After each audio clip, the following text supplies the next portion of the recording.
Daniel Padilla hindi makaget over sa paghalik ni Alden kay Catherine Bernardo. Ikinakilig ng mga Catden fanatics ang usap-usapan ngayon sa social media na huling-huli sa isang public place ang paghalik ni Alden kay Catherine sa noo.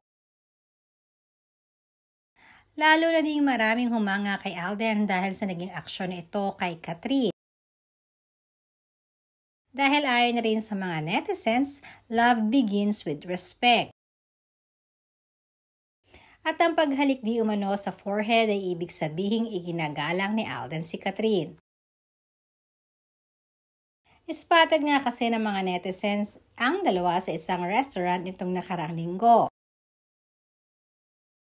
na nag-dinner pagkatapos ng kanilang ASAP guesting.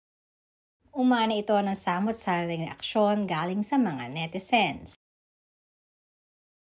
Suportado naman ng napakaraming netizens ang naging aksyon na ito ni Alden kay Catherine.